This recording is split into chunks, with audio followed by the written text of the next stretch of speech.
Jim has been at Indiana, Ohio, and southern Florida, and he has every school he's been at. They have raised the money they needed, they've built new facilities, and they've reset every facility.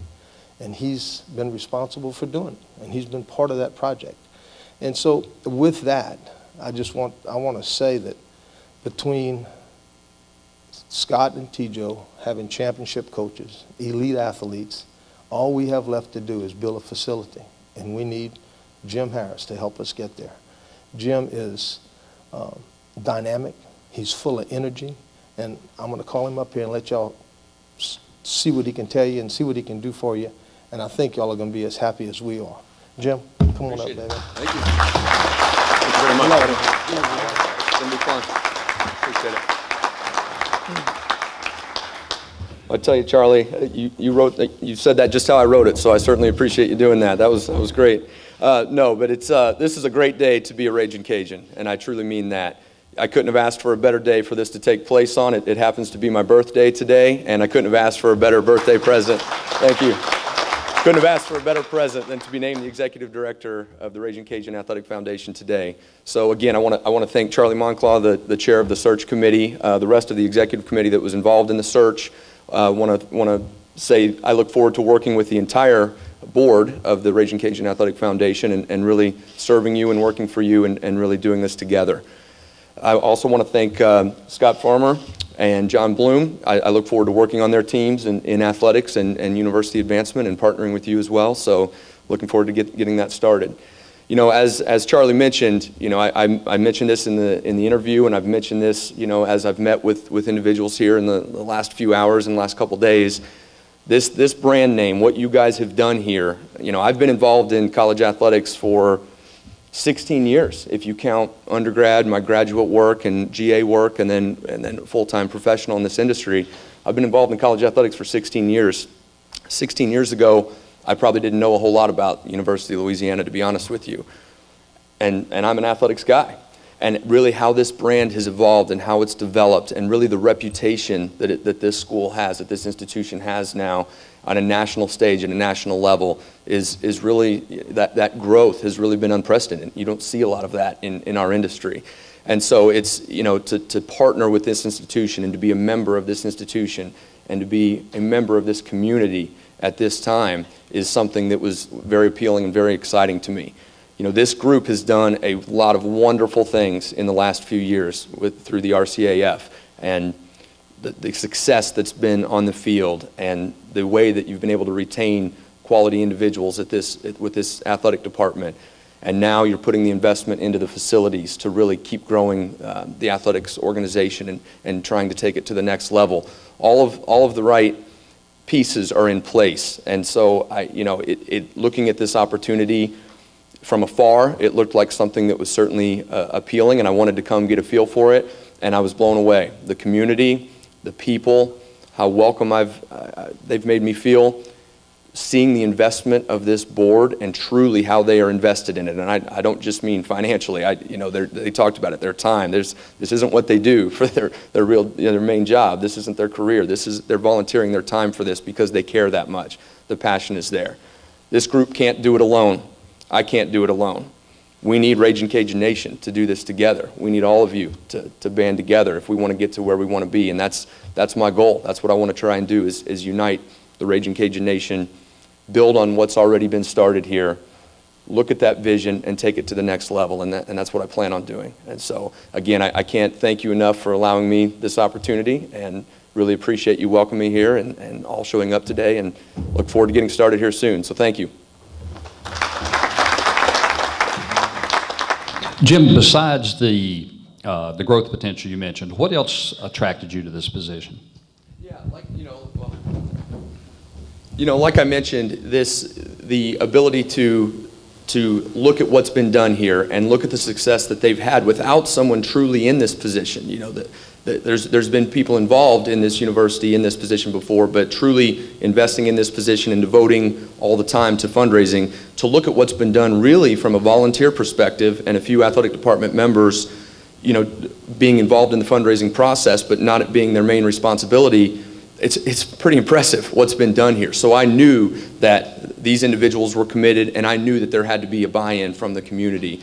So how can we do it with someone in this position, looking at the vision and the facility plan that's in place and where they want to take it from an annual standpoint, looking at what's been done and what the potential is, that's a great opportunity. And so to be around an organization like that and to be around a community, like I mentioned, as wonderful and welcoming as this, it was a no-brainer. Like I mentioned, I wanted to come here and see what it was about, and I left blown away, to be honest with you, thoroughly impressed of what was happening here. And so overall, it was just a great opportunity to partner with this institution.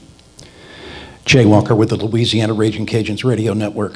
Mr. Daigle said 3 times during his address, he referred to the next level. Beside facilities, what in your mind is the next level for this university? Sure. The entire buy-in, there's so many alums that live in this state. There's a community, there's key leaders in this community that haven't yet invested in this product and that haven't invested, whether it be the university or the athletics department. Growing an annual fund, if you look at all the major institutions that have really had that growth over the last few years, or in major conferences, or however you want to look at it, they have that grassroots support. They have that fan base that is going to be there win or lose. They show up every week. They make their donation. They make their commitment because they're invested in the product. And that's what we need to do, is find more investors in the product and really get people thinking about what they can do to help this university and help this athletic department grow. And when you have all of those investments and you have those people showing up for your athletic teams and you have them investing in your product, that growth potential happens. And that, that revenue and that donation that you get in those situations can be invested in a lot of things other than facilities. And that's, you have an athletic director that's hired for a reason. He's a professional in this business, knows how to grow an athletic department, knows where to put those investments. So putting faith in us to put those investments in the right areas to grow the program outside of facilities, that's really what it's about.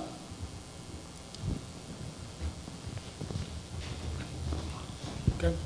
I have time for one more question. If you would, Jim, you've had a lot of experience at different universities. What did you take from those that you think you can apply, those experiences you think you can apply immediately here? Sure. I'd be happy to answer that. Really, as I sat in the interview and I listened to the committee talk about what they're looking for out of this position and really where they want the RCAF to be and how they want it to grow, as I sat there and listened, I've done those things at every institution I've been at. I've got experience in doing all of those things. I've been able to learn what worked well in certain areas, maybe what didn't work well, learn from the mistakes at the same time. We've got a lot of contacts in this industry, a lot of people to reach out to get their opinion and what's worked for them when they were in a similar situation and that type of thing. So whether it be growing an annual fund, building a staff, doing priority points, looking at a stadium reseeding, being the head of a capital campaign, reporting to an executive committee like I did at Indiana University, reporting directly to an athletic director, working with institutional advancement. I've done all those things. And so, taking pieces of all that experience and really focusing in on the community, the size of school, where we're at from a donor perspective, where we're trying to be, looking at facilities and how we're trying to get there and how quickly we're trying to get there. I've seen all different scenarios of that. And so to take those experiences and apply them, in that regard for the vision and the future of the RCAF and for the athletic department, I feel comfortable in taking that experience and using it for that future success. Anything else? What do you think is the strongest part of your resume that makes you the best candidate that was chosen? Yeah, that's, I really enjoy working with people. I like the external part of this job. Like to go out and find out why people are invested in their university, what really drives them, what their experiences are. I love working with people and really trying to make that connection and draw them back and get their interest back in their university if they've ever felt disconnected. So I love being external, and going out and doing that type of work. Why the move from South Florida to UL? Yeah, you know, like I mentioned, it's a great brand. It's a great program that's drawn a lot of national attention in the last few years.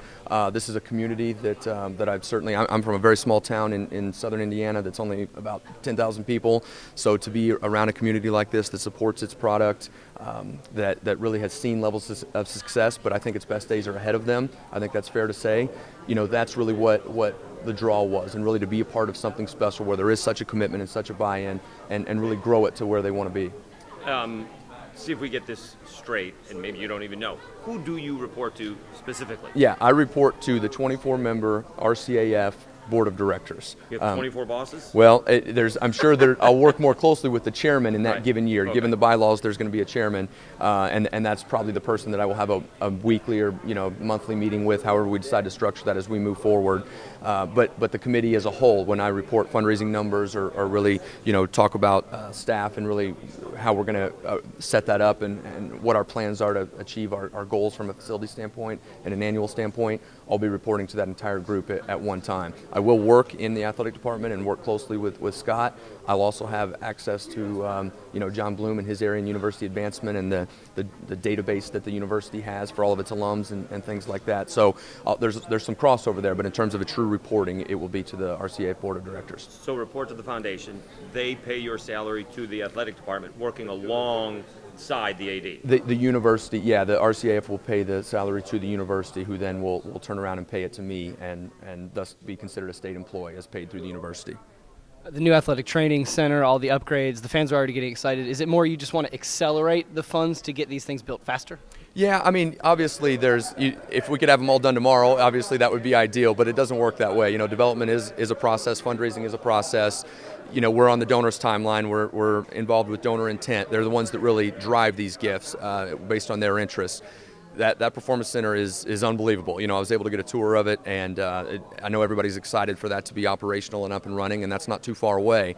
And looking at the other priorities in the campaign, yes, if we could have those done tomorrow, ideally that would be wonderful, but there's a process that we have to go through to find the funds and really work with individuals to make that a reality. And part of the reason you came here, I imagine, is because you saw there was a large fund base in Lafayette. It just needs to be tapped. Right. Yes, I think that's fair to say. I think there's a lot of individuals in this community that take a lot of pride in this community. They take a lot of pride in this institution, and this is where they make their home. It doesn't matter if they're alums of other institutions, other universities across the state or across the country. This is home, and really driving home that point of local pride, institutional pride, I think is important.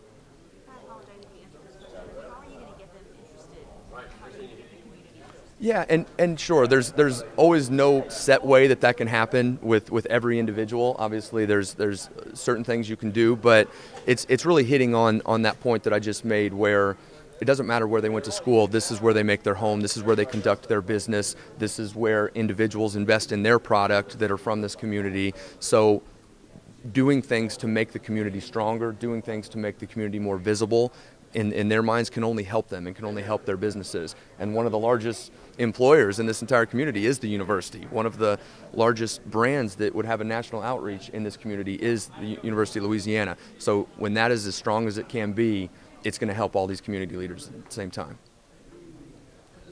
Great. Thank you. Thank you.